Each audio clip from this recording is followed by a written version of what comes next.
दोस्तों, आज जो मूवी मैं आपके सामने लाने जा रहा हूँ उसको कमजोर दिल के लोग तो बिल्कुल ना देखें। मूवी की शुरुआत ही आपको बार बार इशारा करेगी कि आगे और भी बहुत कुछ होना है, यहीं रुक जाओ। लेकिन आप ऐसा नहीं कर पाओगे। इन शॉर्ट आपका दिमाग तो आपको समझाएगा कि आगे मूवी नहीं देखनी, लेकिन दिल नहीं मानेगा। मूवी तमिल इंडस्ट्री को बिलोंग करती है और एक ऐसे टॉपिक पर बनी है जिसे अगर आपने थिएटर में एक्सपीरियंस कर लिया तो कई रातों तक आपको नींद नहीं आएगी। तो चलिए अब बिना देरी किए शुरू करते हैं आज की ये मूवी, जिसका नाम है विदुथलाई, जिसका हिंदी में मतलब होता है मुक्ति यानी कि आजादी। मूवी की शुरुआत में हमें बताया जाता है कि 80 के दशक में तमिल सरकार पूरे प्रदेश में विकास करना चाहती थी, जिसकी वजह से वो गांव-गांव में जाकर लोगों से उनकी जमीन का अधिग्रहण कर रही थी और साथ में जंगलों को भी काट रही थी। लेकिन तमिल समुदाय के कुछ लोग इससे खुश नहीं थे। वो चाहते थे कि गाँव और शहरों का विकास तो हो, लेकिन उसमें जंगलों और बाकी जीवों को कोई नुकसान न पहुँचे। पर सरकारी लोग ऐसा नहीं सोचते थे और इसी विरोधाभास के बीच कई गाँव के लोग आपस में इकट्ठा हुए और एक संगठन की शुरुआत हुई, जिसका नाम उन्होंने रखा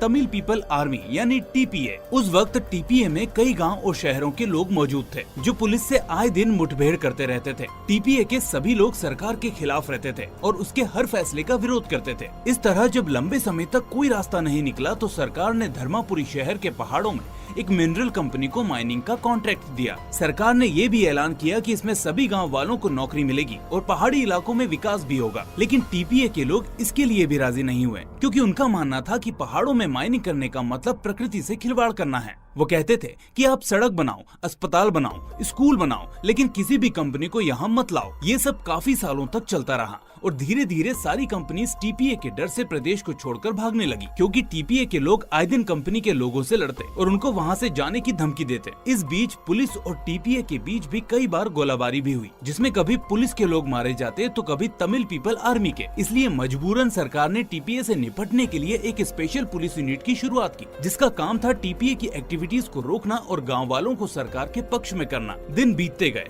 पुलिस टीपीए को पूरी तरह से काबू नहीं कर पाई। इसका उल्टा वो आए दिन गाँव वालों को मारते पीटते और उनसे टीपीए के लीडर का पता पूछते, जिसका नाम था पेरुमाल। टीपीए की एक्टिविटीज को कम होता देख सरकार ने उस माइनिंग प्रोजेक्ट के लॉन्च की डेट फिक्स कर दी। पर उन्हीं दिनों धर्मापुरी आ रही एक ट्रेन में ब्लास्ट हो जाता है और ट्रेन के डब्बे एक ब्रिज के ऊपर से नीचे गिर जाते हैं और यहीं से होती है इस मूवी की शुरुआत। ब्लास्ट इतना तेज हुआ था कि कई लोगों के हाथ और पैर उनके शरीर से अलग हो गए थे। कई लोगों के परिवार वाले ऑन स्पॉट डेड हो गए थे तो कुछ अकेले दर्द में तड़प रहे थे। डायरेक्टर ने इस सीन को इतने बेहतरीन तरीके से फिल्माया है कि आपको लगेगा आप वहीं हैं और ये सब सच में हो रहा है। फिल्म में ये सीन बिना किसी कट के पूरे 7 से 8 मिनट तक चलता है, जिसको आप YouTube पर भी देख सकते हैं। खैर, ब्लास्ट के वक्त घायलों को देखने वहाँ के मिनिस्टर आते हैं। लोग उनको देखकर मदद की गुहार लगाते हैं, लेकिन इतने सारे लोगों को देखकर मिनिस्टर का दिमाग भी चकरा जाता है। अगले दिन इसी ब्लास्ट की खबर अखबार में छपती है, जिसमें इसका जिम्मेदार टीपीए के लीडर को ही बताया जाता है, जिसे आज तक किसी ने नहीं देखा। चीफ सेक्रेटरी प्रेस कॉन्फ्रेंस करते हैं और मीडिया से कहते हैं कि ये मामला बेहद सेंसिटिव है, इसलिए आप लोग बहुत सोच समझकर इसके बारे में लिखें। चीफ ऐसा इसलिए कहता है क्योंकि मीडिया का एक तबका टीपीए की मांग को जायज करार देता था और एक तबका उनके खिलाफ लिखता था। चीफ कॉन्फ्रेंस में भी कहता है कि हम टीपीए के लीडर पेरुमाल को जिंदा या मुर्दा पकड़ कर ही रहेंगे। इसके बाद सीन शिफ्ट होता है एक बस में, जिसमें बैठकर कुमार नाम का आदमी पुलिस स्टेशन जा रहा था, क्योंकि उसका सिलेक्शन पुलिस की उसी स्पेशल फोर्स में हुआ था जो टीपीए की रोकथाम के लिए बनाई गई थी। लेकिन जिस बस में वो जा रहा था उसको अचानक से कुछ पुलिस वाले रुकवा लेते हैं, जिसमें से 2 आदमी फौरन निकलकर भागते हैं। पुलिस एक को गोली मार देती है और दूसरे बूढ़े आदमी को गिरफ्तार कर लेती है। बाद में हमें पता चलता है कि वो लोग टीपीए के आदमी थे। खैर, पहले ही दिन खून खराबा देखकर कुमार थोड़ा अनकंफर्टेबल हो जाता है और अपनी ड्यूटी ज्वाइन कर लेता है। यहाँ हम देखते हैं उस स्पेशल यूनिट के लीडर राघवेंद्र को, जो बाकी हवलदारों को डांट रहा होता है। वो उनको बोलता है कि तुमने उसको गोली क्यों मारी? अगर उसे गिरफ्तार कर लेते तो कुछ न कुछ सबूत हाथ लग जाते। ये बूढ़ा आदमी हमारे किसी काम का नहीं है। इसके बाद अगले दिन एक हवलदार कुमार को लेकर उन सभी चेक पोस्ट का रास्ता दिखाने लगता है जहाँ उसे रोज जाकर खाना पहुँचाना था, क्योंकि कुमार इस यूनिट में एक ड्राइवर की पोस्ट पर काम करने के लिए सिलेक्ट हुआ था। इस तरह कुमार का काम दिन में सभी चेक पोस्ट पर खाना पहुंचाना और रात को टॉवर पर खड़े होकर ड्यूटी देना था। अगले दिन कुमार अपने काम में लग जाता है, लेकिन तभी वो रास्ते में एक परिवार को देखता है जिसमें एक बूढ़ी औरत भालू के हमले से घायल हो चुकी थी और इसलिए सभी मिलकर उसको बड़ी मुश्किल से हॉस्पिटल ले जा रहे थे। कुमार देखता है कि अगर उसको हॉस्पिटल समय पर नहीं पहुंचाया तो कुछ भी हो सकता है, इसलिए वो खाने के डिब्बों को उस औरत के परिवार को देकर कहता है कि तुम आगे चेक पोस्ट पर खाना पहुंचा देना, मैं इनको लेकर हॉस्पिटल जाता हूँ। इसके बाद कुमार हॉस्पिटल में उसका इलाज करवाता है और वापस अपनी ड्यूटी पर आ जाता है, जहाँ राघवेंद्र उसको देखकर एक थप्पड़ जड़ देता है। वो कहता है कि अगर खाने में किसी गाँव वाले ने जहर मिला दिया होता तो उसका जिम्मेदार कौन होता। कुमार कहता है कि सर वो औरत अगर हॉस्पिटल नहीं जाती तो मर जाती, इसलिए मैंने उसकी मदद की। वो कोई संदिग्ध लोग नहीं थे बल्कि गांव के आम लोग थे। इस पर राघवेंद्र और गुस्सा हो जाता है। वो ऑर्डर ना फॉलो करने के लिए कुमार को घंटों तक परेड करने की सजा देता है और जब सजा पूरी हो जाती है तो उससे माफी मांगने के लिए कहता है, लेकिन कुमार कहता है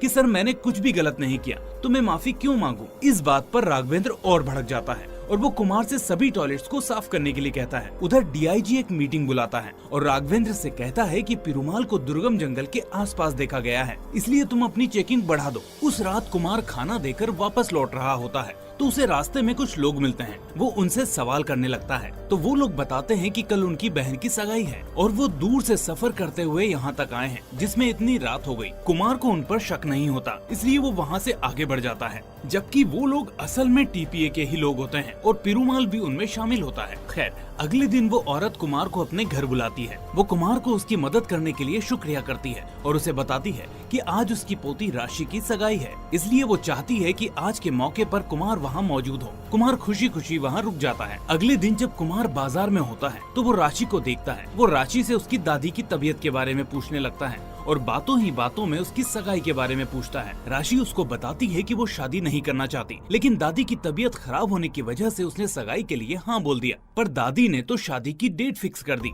मेरी दादी का मेरे अलावा कोई ख्याल नहीं रखता, अगर मैं चली गई तो वो ज्यादा दिन जी नहीं पाएगी। यह कहकर राशि वहाँ से चली जाती है। कुमार उस दिन अपने सीनियर से मिलता है और कहता है कि सर मुझे शूटिंग करना अच्छे से आता है, इसलिए आप मुझे मेन फोर्स में शामिल कर लें। लेकिन उसका सीनियर उसको नहीं सुनता और उसको वही खाना और टावर वाला काम करने को कहता है। ये बात अब राघवेंद्र को पता चलती है तो वो फिर से कुमार को अपने पास बुलाकर माफी मांगने के लिए कहता है, लेकिन इस बार भी कुमार माफी नहीं मांगता और अपने दूसरे सीनियर ऑफिसर के पास जाकर कहता है कि सर मैंने उस दिन गाँव वालों की मदद ही तो की थी, इसमें गलत क्या है। उस ऑफिसर का नाम चंद्रन होता है। वो कुमार को समझाता है कि बड़े ऑफिसर से बहस करने का कोई फायदा नहीं, ये लोग सस्पेंड कर दें, इससे तो अच्छा है कि तुम माफीनामा लिख कर दे दो। लाओ मैं लिख देता हूँ। अब कुमार उस माफीनामे को लेकर राघवेंद्र के पास जाने लगता है, लेकिन तभी उसका जमीर उसको ऐसा करने से रोक लेता है, इसलिए वो उसको वहीं फाड़ देता है। ये सब राघवेंद्र को पता चलता है तो वो गुस्से में रात को उसका खाना नहीं बनने देता, जिसकी वजह से कुमार भूखा ही सो जाता है। अगले दिन कुमार को रास्ते में राशि मिलती है, जो उसे देखकर समझ जाती है कि उसने खाना नहीं खाया, इसलिए वो उसे अपना खाना दे देती है और दोनों में बातें होने लगती है। वो कुमार को बताती है कि उसने शादी के लिए मना कर दिया क्योंकि लड़का दहेज मांग रहा था। कुमार उससे कहता है कि तुमने बिल्कुल सही किया। ऐसे ही रोज मुलाकात होने से दोनों के बीच प्यार का रिश्ता बनने लगता है, जिसके बारे में एक दिन राशि अपनी दादी को बताती है, लेकिन उसकी दादी उस रिश्ते के लिए तैयार नहीं होती। वो कहती है कि कुमार अच्छा लड़का है, लेकिन पुलिस वाले कभी भी हमारे लिए अच्छे नहीं हो सकते। हो सकता है कि ये कोई चाल हो ताकि ये लोग टीपीए के बारे में हमसे पता कर सकें, इसलिए तुम कुमार से दूर ही रहो। अब कुछ दिनों बाद पुलिस गांव के कुछ लोगों को पकड़कर पूछताछ के लिए ले जा रही होती है। तभी रास्ते में टीपीए के लोग आकर पुलिस पर हमला कर देते हैं। पहले वो गांव वालों को छुड़ाते हैं और फिर पुलिस वालों को वार्निंग देते हैं कि इन जंगलों से दूर रहो, ये हमारा घर है और ये बात सरकार तक भी पहुंचा दो। और इसी बीच हाथापाई में पुलिस के एक आदमी की मौत हो जाती है। अगले दिन राघवेंद्र गुस्से में गांव के चप्पे चप्पे को निशाना बनाकर टीपीए और पीरामल को ढूंढता है, लेकिन उसको कुछ नहीं मिलता। वहीं एक लड़की जब पुलिस वालों से डरकर अपने घर से भाग रही होती है तो एक पुलिस वाला उस पर गोली चला देता है, जिससे वो लड़की घायल हो जाती है। कुमार देखता है कि वो लड़की निर्दोष है, इसलिए वो राघवेंद्र से कहता है कि सर इसको हॉस्पिटल ले चलते हैं, ये अभी जिंदा है। इतने में उस लड़की की माँ आकर राघवेंद्र को उल्टा सीधा बोलने लगती है, जिसके बाद पुलिस वाले उसको पीटने लगते हैं। अब उस लड़की की मौत का पता न चले इसलिए पुलिस वाले उसको वही जंगल में जला देते हैं, पर कहते हैं ना, सच छिपाए नहीं छिपता। इसलिए ये खबर अब चीफ सेक्रेटरी तक पहुंच जाती है और उस पर मीडिया और विपक्षी पार्टी के दल का दबाव आने लगता है। इसलिए वो फाइनली एक अव्वल दर्जे के ऑफिसर को उस इलाके में भेजने की तैयारी करता है, जिसका नाम होता है सुनील। सुनील का रिकॉर्ड पुलिसिया विभाग में काफी अच्छा होता है। उस गाँव में पहुँचकर वो देखता है कि राघवेंद्र ने कई गाँव वालों को बंदी बना रखा है और उनके साथ मारपीट करता है। वो उसको समझाता है कि अगर हमें पीरूमाल को पकड़ना है तो इन गांव वालों को अपने भरोसे में लेना होगा। इसके लिए हमें इन पर अत्याचार नहीं बल्कि अपना आचार बदलना है। इसलिए सुनील इसका उदाहरण देने के लिए अपनी पूरी टीम को लेकर गांव के एक फंक्शन में चला जाता है जहां सभी देवी की पूजा कर रहे होते हैं। वहां पहले वो कुछ पैसे दान करता है, फिर सभी गांव वालों से कहता है कि जैसे आज इस गांव में लाइट आई है वैसे ही स्कूल और हॉस्पिटल भी आएंगे। जरूरी है कि आज हम अपने बच्चों के फ्यूचर के बारे में सोचें, उनकी नौकरी कैसी लगेगी, उनका विकास कैसे होगा, और इसके लिए सरकार कुछ करना चाहती है। तो आप टीपीए का साथ मत दीजिए, आप हमारा साथ दीजिए, हम आपकी पूरी मदद करेंगे। अगले दिन कुमार किसी काम से बाजार जाता है जहां उसे वही लोग मिलते हैं जो उसे उस रात को मिले थे। वो उनसे पूछताछ के सिलसिले में बात करने की कोशिश करता है लेकिन वो उसको पहचानने से इनकार कर देते हैं। वो देखता है कि उसमें वो आदमी भी है जिसने उस रात को अपने मुंह पर कपड़ा डाले हुए था। वो हैरान हो जाता है कि ये आदमी मुझे पहचानने से मना क्यों कर रहे हैं। वो समझ जाता है कि लोगों के अंदर टीपीए के लोगों का बहुत खौफ है, इसलिए वो वहाँ से चला जाता है। वहीं सुनील कुछ गाँव वालों को पकड़कर टॉर्चर करता है ताकि वो सच बोल सके, और इसी बीच एक बूढ़ा आदमी उन्हें पीरूमाल का हुलिया बताता है और उसका स्केच बनवाता है। इतने में वहाँ कुमार पहुँच जाता है और वो देखता है कि ये स्केच वाला आदमी तो उन्हीं लोगों में से एक है जिन लोगों से वो अभी मिलकर आ रहा है। वो समझ जाता है कि वो लोग पीरूमाल के ही आदमी थे और पीरूमाल भी वहाँ मौजूद था। कुमार ये बात चंद्रन को बताता है लेकिन चंद्रन उससे कहता है कि वो ये बात किसी भी दूसरे ऑफिसर को तब तक ना बताए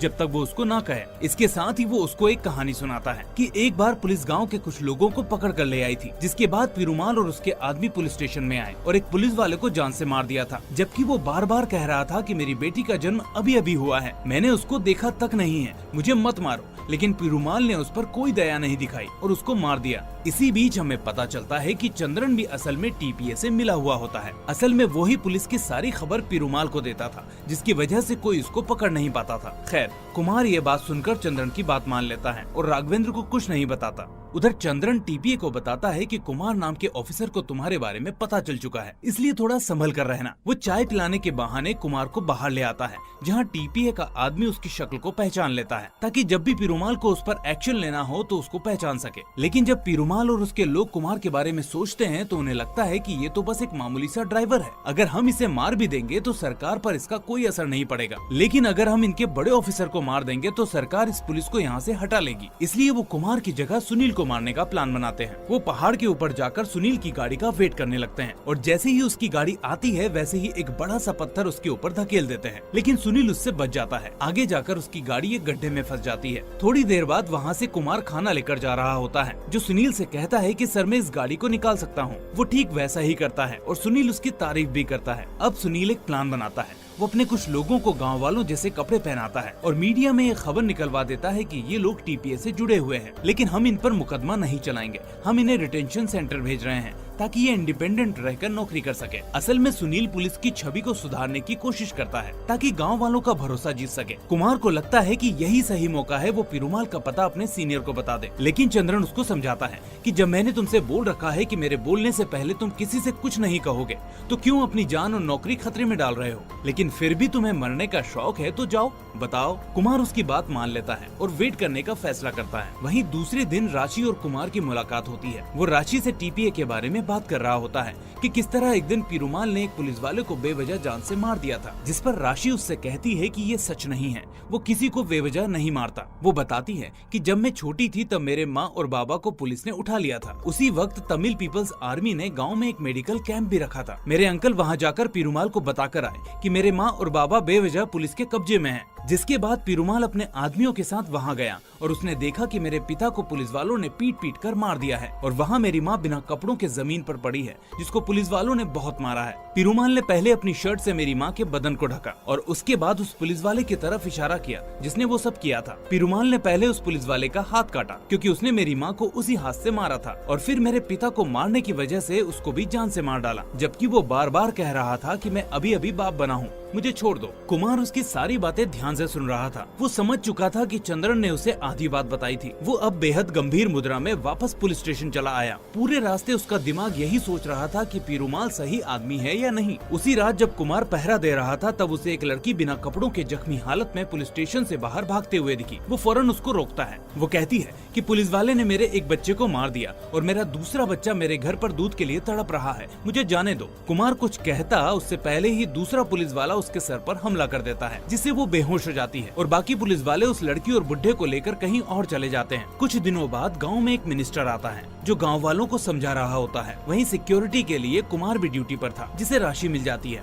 वो उससे माफी मांगता है और कहता है कि मैं पुलिस वाला होकर भी कुछ नहीं कर पा रहा, लेकिन मैं तुम्हारा साथ कभी नहीं छोड़ूंगा। अगले दिन वो तारीख होती है जब उस माइनिंग के प्रोजेक्ट का उद्घाटन होता है, इसलिए वहाँ काम शुरू हो जाता है। हालांकि पुलिस को वहाँ सुरक्षा के लिए तैनात किया गया था, लेकिन उसका कोई भी फायदा नहीं होता। टीपीए के लोग वहाँ आकर पुलिस को घेर लेते हैं और कहते हैं कि हमारे जंगलों को हमसे कोई नहीं छीन सकता। इतने में वो वहाँ एक बॉम्ब ब्लास्ट कर देते हैं, जिसमें 4 पुलिस वाले ऑन स्पॉट मारे जाते हैं। अब ये बात सीनियर ऑफिसर सुनील को पता चलती है और उसका पेशेंस खत्म हो जाता है। वो सभी से कहता है कि तुम्हें जिस पर भी शक हो उसको पकड़ कर ले आओ, और अगर वो ना आए तो उसे वहीं गोली मार दो। पुलिस वाले ठीक ऐसा ही करने लगते हैं। वो एक एक करके सभी गांव वालों पर हमला कर देते हैं। तभी एक पुलिस वाला सुनील से कहता है, सर टीपीए के लोगों की कुछ फैमिली गांव में ही रहती है, इसलिए हमें उन पर भी कार्रवाई करनी चाहिए। सुनील फौरन उनको पकड़ने का आदेश देता है और ये खबर चंद्रन टीपीए तक पहले ही पहुंचा देता है। उसी रात गांव के हालात को देखते हुए राशि अपनी दादी के साथ दूसरे गांव के लिए निकल रही होती है, लेकिन उसकी दादी के पास पैसे नहीं होते,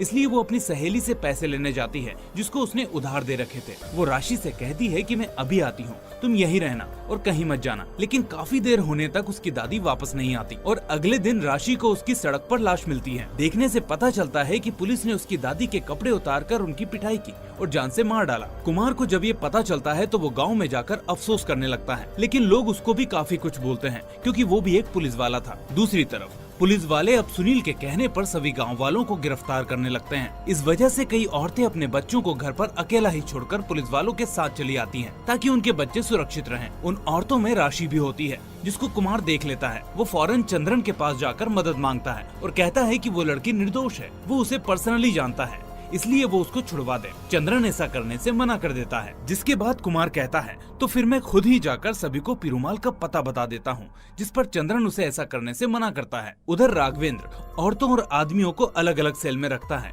और उनसे पूछताछ करने लगता है, लेकिन जब उसे कोई भी गाँव वाला कुछ नहीं बताता तो वो सभी औरतों के कपड़े उतरवाता है और उनके मंगलसूत्र को भी छिनवा लेता है। ये सब देखकर कुमार राघवेंद्र को रुकने के लिए कहता है, लेकिन वो उसकी एक नहीं सुनता। इसके बाद कुमार फौरन सुनील सर के पास आता है और उनको सब कुछ बता देता है। वो कहता है कि मुझे पीरूमाल का पता मालूम है, लेकिन आप उस निर्दोष लड़की को बचा लीजिए। सुनील फौरन अपनी फोर्स को कुमार के साथ उस पते पर भेज देता है जहाँ पर कुमार ने पीरूमाल को देखा था। अब यहाँ टीपीए और पुलिस वालों के बीच काफी देर तक गोलीबारी होती है, जिसमें दोनों ही तरफ के लोग मारे जाते हैं। इस बीच कुमार पीरूमाल को पकड़ लेता है और कहता है कि मुझे मालूम है कि तुम गलत नहीं हो, लेकिन तुम्हारी वजह से पुलिस गांव के निर्दोष लोगों को मार रही है, इसलिए तुम सरेंडर कर दो, तुम्हारी सजा कम हो जाएगी। लेकिन पीरूमाल उसकी नहीं मानता और वहां से भागने लगता है। इसके बाद कुमार जब टीपीए के आदमियों को भागते हुए देखता है तो उनके पैरों पर निशाना लगाकर उन्हें घायल कर देता है। यहाँ हमें पता चलता है कि उसका निशाना वाकई में अचूक है, जैसा उसने शुरू में अपने सीनियर को बताया था।